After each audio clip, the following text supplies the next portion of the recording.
back to the Metro on 1019 WDET-FM, Detroit Public Radio.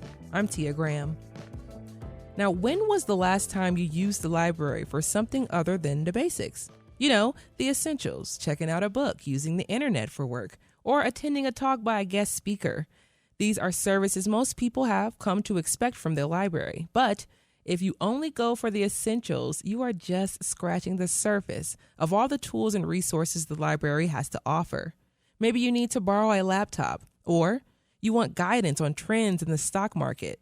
Maybe you want to learn how to record and edit your own podcast. The Detroit Public Library has those tools that you need. Kathryn Dowgiewicz is a representative for the library, and she is joining me right now to discuss the offerings and all the cool, unique things at the Detroit Public Library. Kathryn, welcome to the Metro. Well, thank you for having me. Of course. So, Kathryn, are people usually surprised when they find out what Detroit's library system has to offer? I think so. Obviously, there's the understanding that we have books, and we do. We have lots and lots of books, but we have much more than just books. And we have a lot of technology, a lot of actually fun programming. I mean, the library has music and concert series. There's just something for everyone, whether you're, a family with young children or, a single adult or someone, older who needs some help with technology. You're going to find it at the library.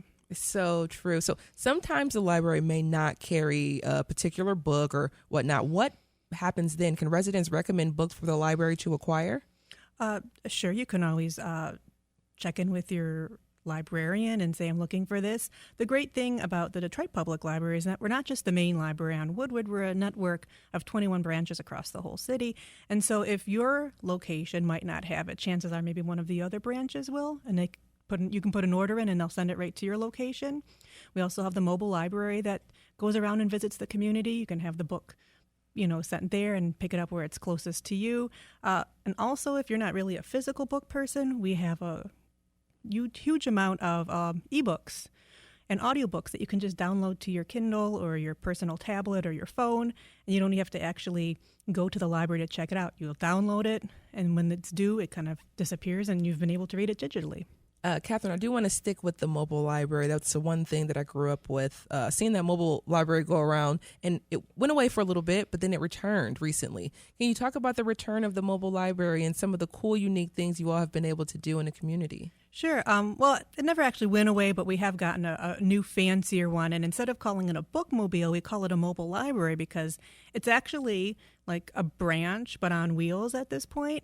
So besides books, there's computers, there's Wi-Fi, there's printers, and we bring it to you. And we're getting ready for our summer season, and you'll be able to find us at Eastern Market, on the riverfront, at community and rec centers, and some of the local parks, or wherever there's an event, the mobile library will be there. So for me, just trying to visually see it out in the public, I've seen it driving around, but just to physically see it. So you guys open it up, and people are walking up to it, and they're checking stuff out, and they're renting laptops or printing things off right there. Yep, it's what you would need maybe at your branch, but here it is where you happen to be. And again, the summer is our busiest season, so we'll definitely be out in the community. I love that so much. So we know how important it is for people to access the internet. We're talking about right now, it is an essential resource nowadays. You can't live without the internet now. So the library has a computer lab for those who need it, but it also allows folks to rent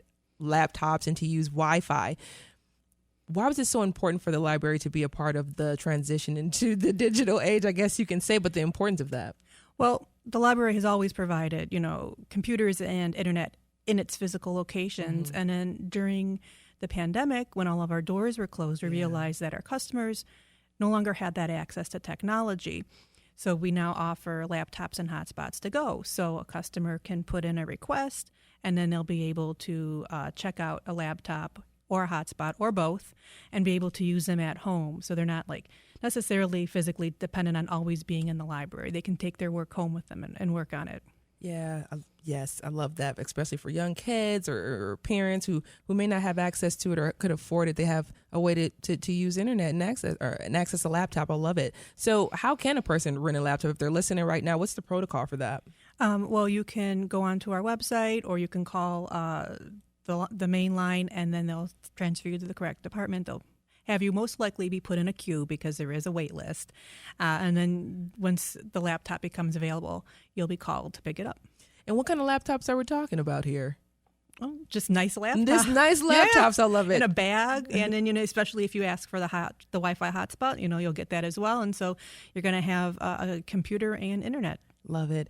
You're listening to The Metro. I'm Tia Graham, and we're talking to Kathryn Dowgiewicz about all the things you can check out at the Detroit Public Library. The phone lines are open, too. What's your favorite thing about the Detroit Public Library? 313-577-1019, 313-577-1019. All right, Kathryn, can you remind listeners about Detroit Public Library's digital offerings? Is there an app required to gain access? To download some of our ebooks and audiobooks, there is the Libby app, which you can easily access from our website. And with that, you're able to then, download ebooks. If you like audiobooks, there's even magazines you can download. So you can download like popular magazines and read them because, I'm not sure who actually has a subscription to magazines anymore. I love them, but it becomes kind of cost prohibitive. In addition to that, streaming services are so expensive nowadays and you can't keep up with them. And there's so many. And which one do you want? So with your Detroit Public Library card, we have access to Hoopla, where you can actually stream movies and TV shows. There's Canopy, where you can stream documentaries and educational films. And then you can listen to music. And so it kind of like takes the burden off you trying to manage all of these subscriptions and pay for them, because with your library card, they're free. I'm paying so much for the subscriptions. You literally hit home with that one. So research databases, they probably trigger memories for school papers, at least for me. As journalists, they've always been useful treasure trove of information when we talk about using databases. The Detroit Public Library has a variety of different databases for so many different things. I want to briefly discuss a few of them if we can. The one that's always interested me is the genealogy database. So can you talk a little bit about the genealogy one? Yes, so we have Ancestry Library Edition as well as a MyHeritage Library Edition. And with that, you can, create your family tree.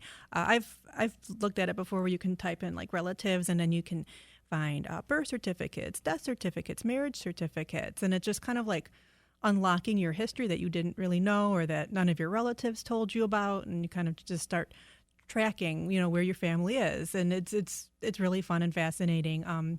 But we also have a really great in-person genealogical collection at the Burton Historical Collection of the main branch of the library. So if you actually want to delve into some books and go further into it, but for those wanting to just do some online searching of their family history, we have these services. That is really cool. And the library also provides access to Weiss ratings. On the surface, if it's info on stock, but there are also tools for financial planning as well. And the first thing when I saw Weiss, I said, what is Weiss?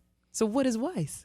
Well, yeah, it's the financial ratings. So I'm sure everybody's kind of concerned about stocks and bonds stuff Kathryn. now. So it's a way, we have the free database. We have a big business collection at the main library, and we have great business librarians. So if anyone ever actually has any questions about how to get onto these databases or which one might be best for them, they can go and ask their librarian, and they can easily show them if they want to navigate that financial world. And I do want to stick with the librarians and the importance of having librarians to speak to access different information, even learn how to use databases. Librarians are so important to the whole library system. Can we talk about librarians for just a little moment? Oh, definitely. Because everyone thinks, well, there's Google, there's the internet, I can find anything I want. But you might not be finding the correct information, or you might be spending hours just wading through garbage, right? The librarian is there to help you.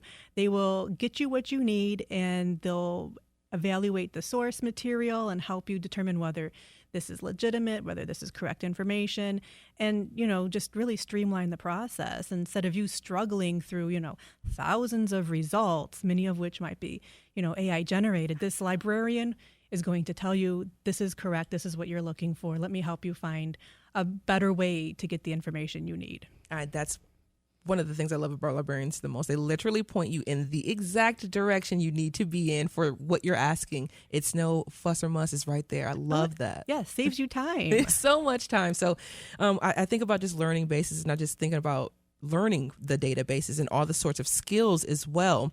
The Detroit Public Library has this really unique resource that it teaches folks. It's educating, which that's what a library does, but it educates through programming and do different activities. So can we talk about some of those resources that you guys offer, especially when we're teaching people?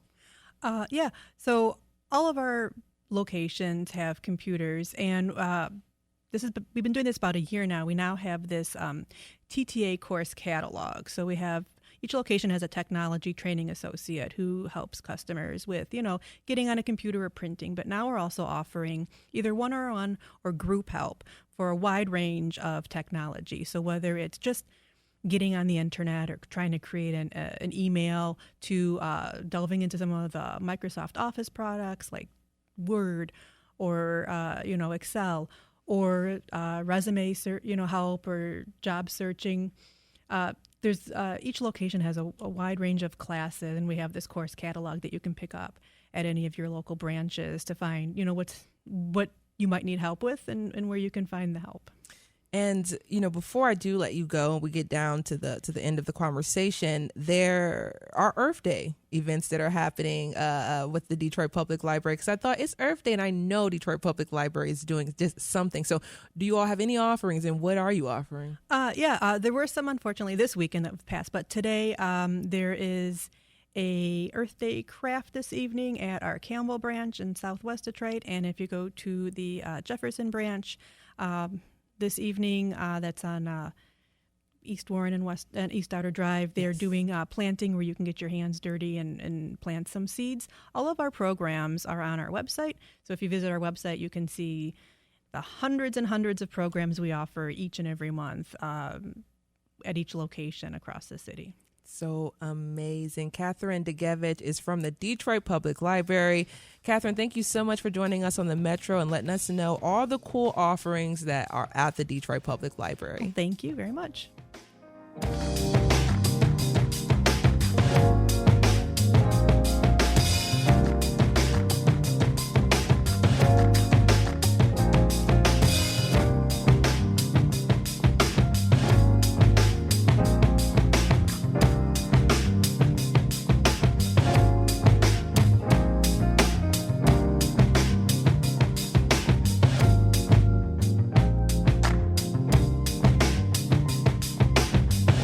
From the WDET Newsroom, Sports Edition, the Pistons beat the New York Knicks 100-94 in Game 2 of their NBA playoff series, at Madison Square Garden. Kate Cunningham had a double-double, scoring 33 points and 13 rebounds for Detroit, which had not won a postseason game since 2008. I was still in high school. The series is tied at a game piece.